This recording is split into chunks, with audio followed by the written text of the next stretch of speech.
ॐ श्रीमन्महागणाधिपतये नमः। श्रीमङ्गलमूर्तये नमः। श्रीगुरुवरचरणकमलेभ्यो नमः। श्रीराम राम रघुनंदन राम राम। श्रीराम राम भरताग्रज राम राम। श्रीराम राम रड़कर कस राम राम। श्रीराम राम शरणं भव राम राम। यस्येश्वरस्य विमलं चरणारविन्दं संसेवितं सिद्धमधुव्रतेन निर्वाणसूचकगुलाष्टकवर्णपूरणं तं शङ्करं सकलदुःखहरं नमामि। तं शङ्करं सकलकष्टहरं नमामि। तं शङ्करं सकलविघ्नहरं नमामि। रामं रामानुजं सीतां भरतं भरतानुजं सुग्रीवं वायुसूनुं च प्रणमामि पुनः पुनः। मनोजवं मारुततुल्यवेगं जितेन्द्रियं बुद्धिमतां वरिष्ठं वातात्मजं वानरयूथमुख्यं श्रीरामदूतं शरणं प्रपद्ये। अज्ञानतिमिरान्धस्य ज्ञानाञ्जनशलाकया चक्षुरुन्मीलितं येन तस्मै श्रीगुरवे नमः। तस्मै श्रीगुरवे नमः। तस्मै श्रीगुरवे नमः। नमस्तस्मै कृताय नमः पुण्यारामायणी कथा सदूषणामपि निर्दोषा सखरामपि सुकोमला। श्रीराम राम रामेति ये जपन्ति च सर्वदा तेषां भुक्तिश्च मुक्तिश्च भवत्येव न संशयः। रामनाम पराये च घोरे कलियुगे द्विजा त एव कृतकृत्याश्च तेभ्यो नित्यं नमो नमः। राम नाम परं ब्रह्म सर्वदेव प्रपूजितं महेश एव जानाति नान्यो जानाति वै मुनि। राम नाम कहवो करो जब लगी घट में प्राण।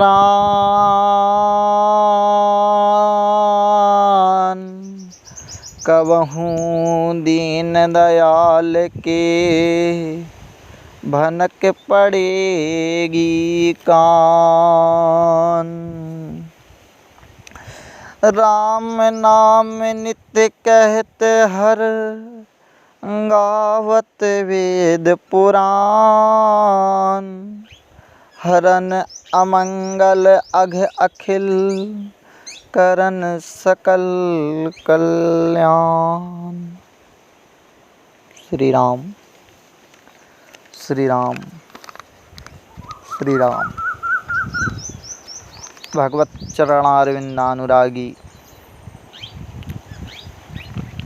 समस्त श्रोताओं, भगवान श्री राम की असीम अनुकंपा से पुनः आप सब, हम सब इस पवन सुत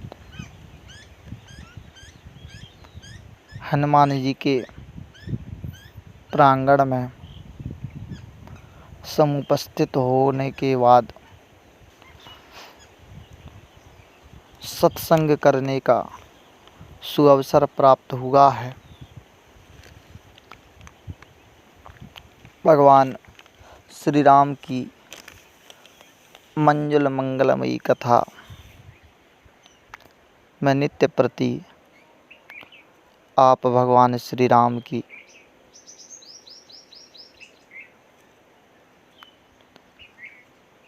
अर्धाली रामचरितमानस से उद्धृत करके उस पर यथासंभव यथाबुद्धि भगवान श्री राम की कृपा से उसका विचार आप लोगों के प्रति संप्रेषित करने का हम प्रयास करते हैं।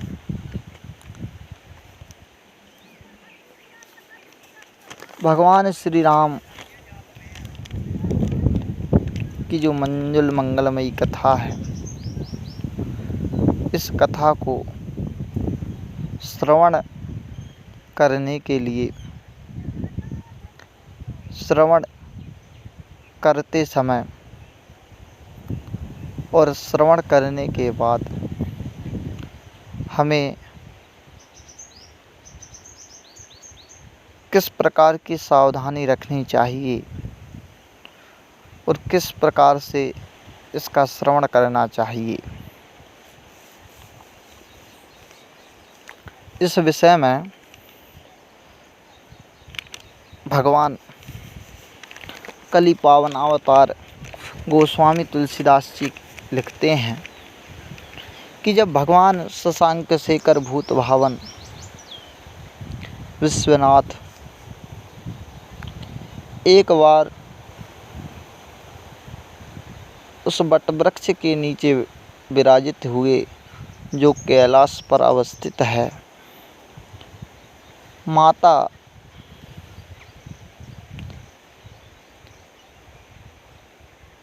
पार्वती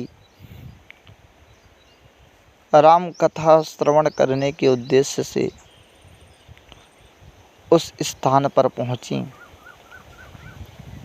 भगवान शंकर ने आसन दिया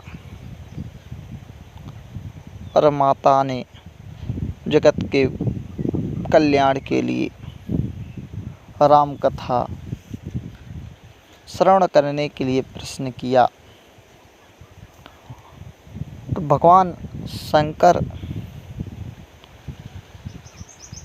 प्रश्नों का उत्तर देने के लिए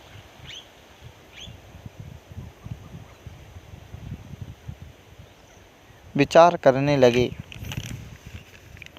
तो उन्होंने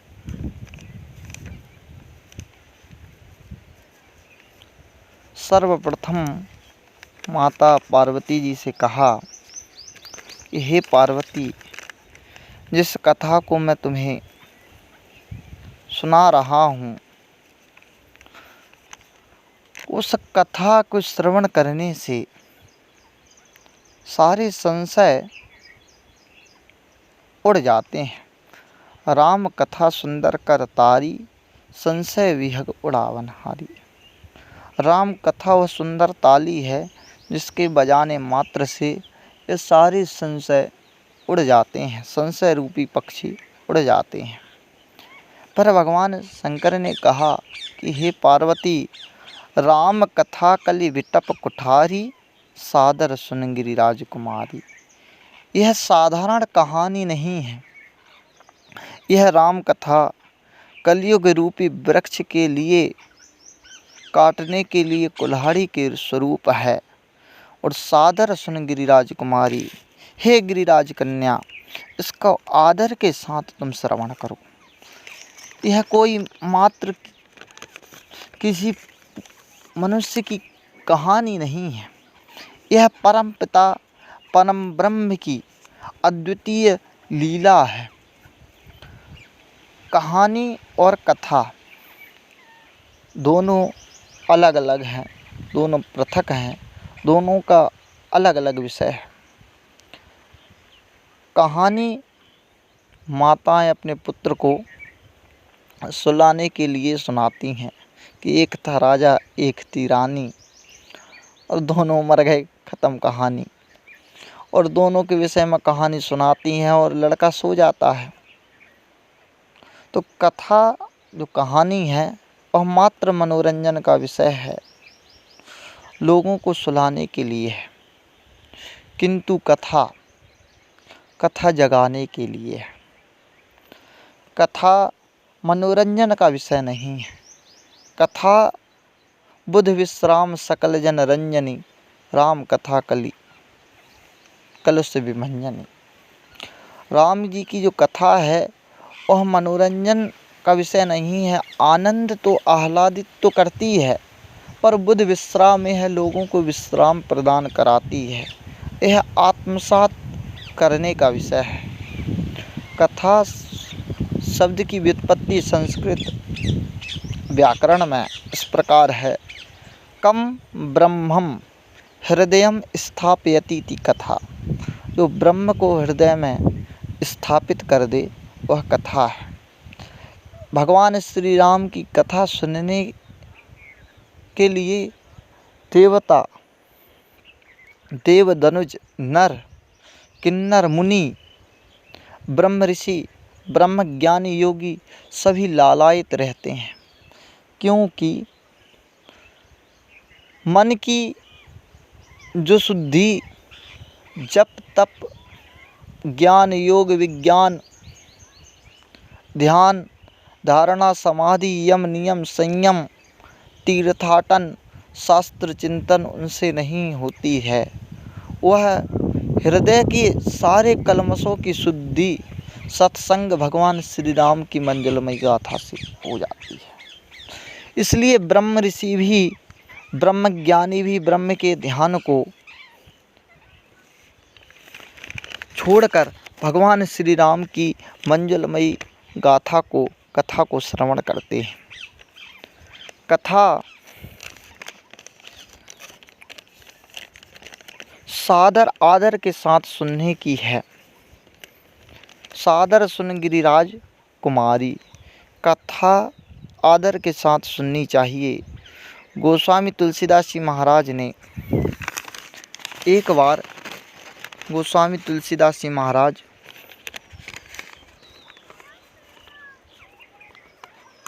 एक स्थान पर कथा श्रवण करने के लिए गए थे।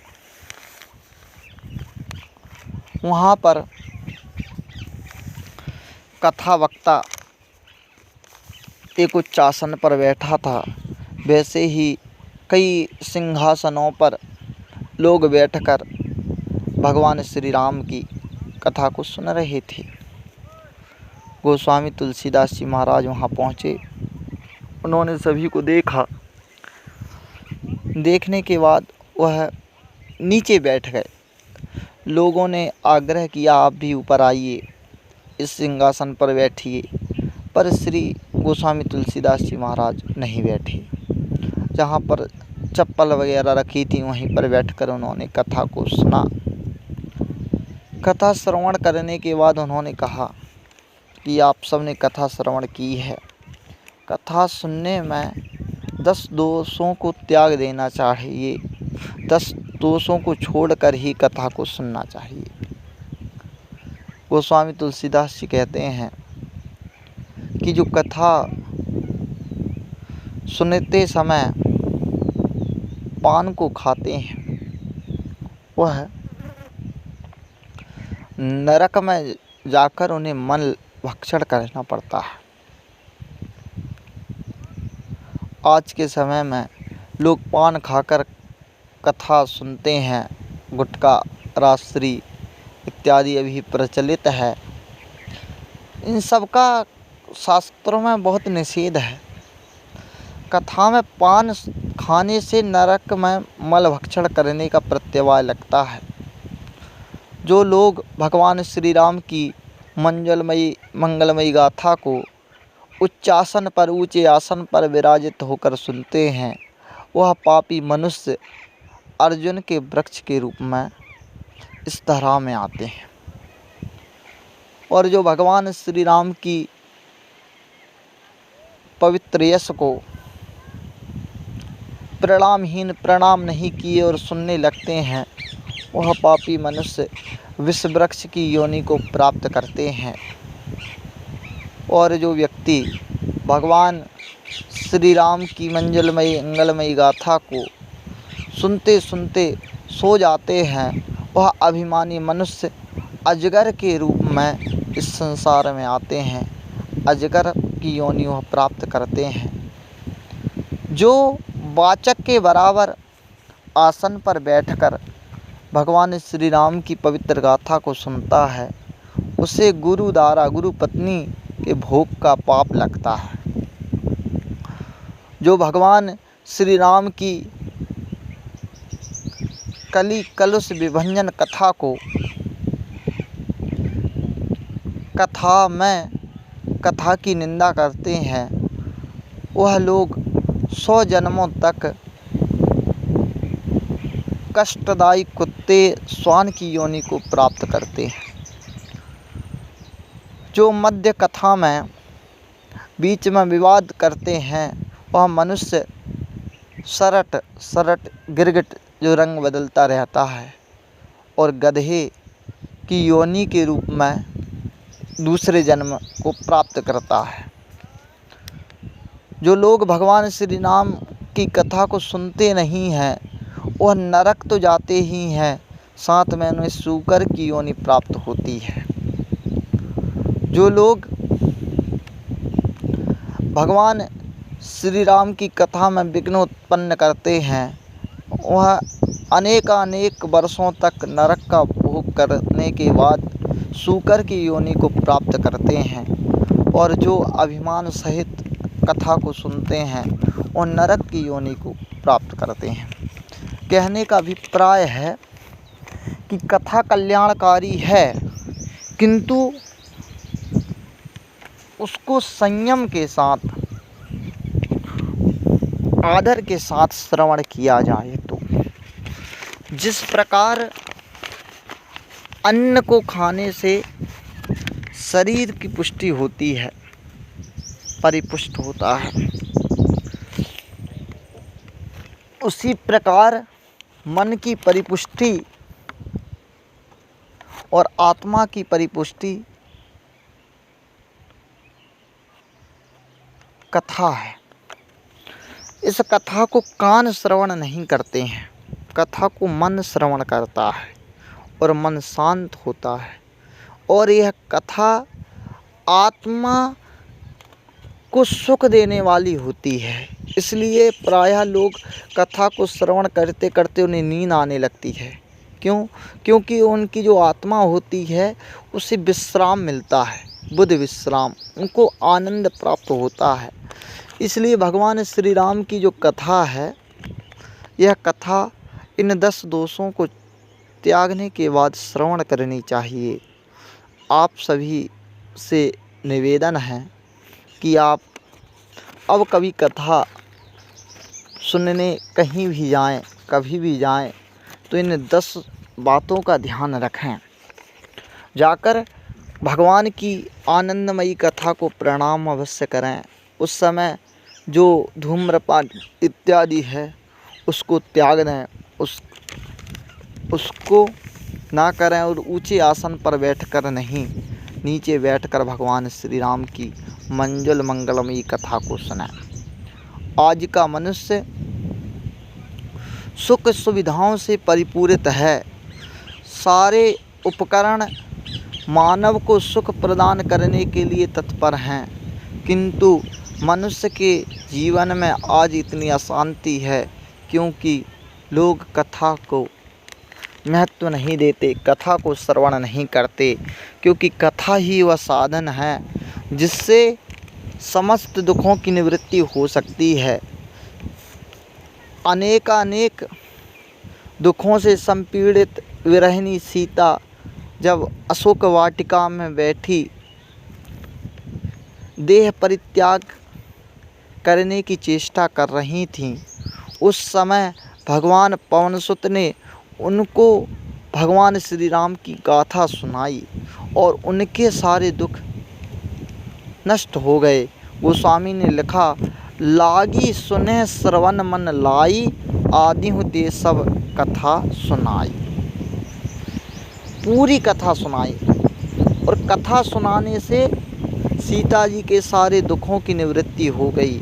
उस प्रकार हम अपने समस्त जीवन में दुखों की निवृत्ति चाहते हैं तो राम भगवान की जो मंजुल मंगलमयी गाथा है